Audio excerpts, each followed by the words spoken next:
मोक्षमार्गस्य नेतारं भेत्तारं कर्मभूभृतां ज्ञातारं विश्वतत्त्वानां वन्दे तत्कुणलब्धये।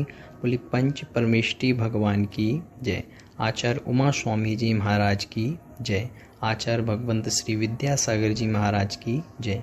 मुनि पुंगव पिता तुल्य श्री सुधा सागर जी महाराज की जय। सभी को जय जिनेन्द्र। अब कह रहे हैं धर्म और अधर्म द्रव्य का क्या कार्य है अथवा क्या लक्षण है। तो कह रहे हैं गति स्थित्युपग्रहो धर्माधर्मयोर उपकारः, यानी धर्म और अधर्म का उपकार। क्या उपकार है धर्म द्रव्य अधर्म द्रव्य का। तो कह रहे हैं गति और स्थिति उपग्रहो, यानी गति और स्थिति क्या है, उपग्रह यानी उपकार है किसका, धर्म और अधर्म द्रव्य का। तो कैसे, तो गति को लगा लेना है धर्म से, यानी जो गति है गति यानी चलना है, वो किसकी अपेक्षा से चलते हैं, धर्म द्रव्य का, तो वो आपके ऊपर उपकार है ना। और स्थिति इसका क्या है, अधर्म द्रव्य से जोड़ लेना है। तो गति कौन करता है, धर्म द्रव्य, स्थिति यानी रोकता कौन है, रुकने में कौन सहायक, अधर्म द्रव्य। तो इसलिए कहा धर्म द्रव्य आपकी गति में सहायक है और अधर्म द्रव्य आपकी स्थिति में सहायक है। इसलिए कह दिया गति स्थिति उपग्रह धर्म और अधर्म का उपकार है, यानी क्या है, उपकार समझना चाहिए। इस प्रकार से कह रहे हैं भाई आकाश द्रव्य का क्या उपकार है। तो कह रहे हैं आकाशस्यावगाह, यानी आकाश द्रव्य का क्या उपकार है, अवगाह। अवगाह का मतलब स्थान देना, रुकने के लिए जो स्थान देता है उसे आकाश द्रव्य का। तो कह दिया आकाशस्य यानी आकाश द्रव्य का अवगाह। अवगाह यानी स्थान देना क्या है, आकाश द्रव्य का हम सभी के ऊपर उपकार है। फिर कह रहे हैं पुद्गल द्रव्य का क्या कार्य है, क्या उपकार है। तो कह रहे हैं शरीर वांग मनः और प्राणापान पुद्गलानाम, यानी पुद्गल द्रव्य का क्या उपकार है। तो कह रहे हैं शरीर, ये जो आपको शरीर मिला है वो भी पुद्गल द्रव्य का उपकार है, जो आपको वाणी मिली है वो भी पुद्गल द्रव्य की अपेक्षा से, जो मन है वो भी पुद्गल का है, जो आपके प्राणापान जो आपकी श्वासोच्छ्वास है वो भी पुद्गल का। तो ये सब चीज़ें आपको पुद्गल से मिली है, इसलिए पुद्गलानाम, पुद्गल का ये क्या है, उपकार है, शरीर वांग मनः और प्राणापान यानी श्वासोच्छ्वास। इसके बाद में कह रहे हैं पुद्गल द्रव्य का उपकार या कार्य और कौन कौन से हैं। तो कह रहे हैं सुख दुख जीवित मरणोपग्रहाश्च, यानी इनकी और क्या क्या उपकार है। तो कह रहे हैं सुख होना यानी इंद्रिय जो सुख होता है, दुख होना, इसका मतलब जीवित यानी जीना, मरण यानी मर जाना, ये सब क्या है, पुद्गल द्रव्य के उपग्रह है। ये सब क्या है, पुद्गल द्रव्य के उपकार हैं। आपको सुख हो रहा है इंद्रियों से, दुख हो रहा है, आप जी रहे हैं अथवा मर गए हैं, सभी पुद्गल द्रव्य का आपके हम सब के ऊपर क्या है, उपकार है।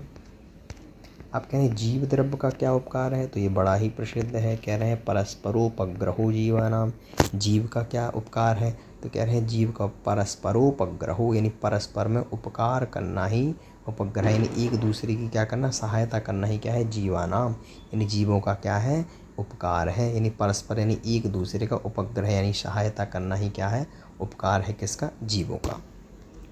इसके बाद में कह रहे हैं काल द्रव्य का उपकार या कार्य क्या है। तो काल द्रव्य के बारे में कह रहे हैं कि काल द्रव्य का क्या उपकार है। तो कह रहे हैं वर्तना परिणाम क्रिया परत्वापरत्वे च कालस्य, कालस्य यानी काल द्रव्य का क्या उपकार है। तो कह रहे हैं वर्तना, फिर कहा परिणाम, फिर कह रहे हैं क्रिया, फिर कह रहे हैं परत्वापरत्व। इस अपेक्षा से ये चार काल द्रव्य के उपकार हैं। तो आप कहेंगे वर्तना किसे कहते हैं, परिणाम किसे कहते हैं। तो देखिए वर्तना, सर्व द्रव्य अपने आप वर्तते हैं तथापि उनके वर्तने में जो बाह्य सहकारी कारण होता है उसे वर्तना कहते हैं। कि सभी द्रव्य स्वयं ही परिवर्तन करते हैं परंतु उनके वर्तन में जो सहायक होता है उसको कहते हैं वर्तना। तो इसमें कौन है, तो ये वर्तना भी किसका उपकार है, काल द्रव्य। अगर समय ना हो तो आप कैसे परिवर्तन करेंगे, ऐसा। फिर कहा परिणाम, कह रहे हैं अपने स्वभाव को ना छोड़कर द्रव्यों की पर्यायों के बदलने को परिणाम कहते हैं। यानी अपने स्वभाव को नहीं बदला लेकिन द्रव्यों में क्या हो रहा है, परिवर्तन हो रहा है, पर्याय बदल रही हैं, तो इसको कहा परिणाम। जैसे जीव के परिणाम क्रोधादि और पुद्गल के परिणाम अणुआदि। तो वह अपने स्वभाव को तो नहीं छोड़ता पुद्गलत्व को, लेकिन उसमें परिवर्तन परिणाम हो जाता है। जैसे जीव अपने स्वभाव को तो नहीं छोड़ रहे चेतनत्व को, लेकिन उसमें क्रोधादि परिणाम हो जाते हैं। तो ये क्या बताया यहाँ पे, परिणाम। तो ये भी काल द्रव्य के कारण ही है, उसका ही उपकार है। अगर समय ना हो तो किसी प्रकार की क्रिया नहीं होगी संसार में। तीसरा कहा क्रिया, एक स्थान से दूसरे स्थान में गमन करने को क्रिया कहते हैं। ये भी किसका उपकार है, ये भी काल द्रव्य का क्या है, उपकार है। काल द्रव्य स्वयं क्रिया नहीं करता लेकिन चलते हुए को क्या करता है, वह सहायक होता है। इस प्रकार से समझना चाहिए।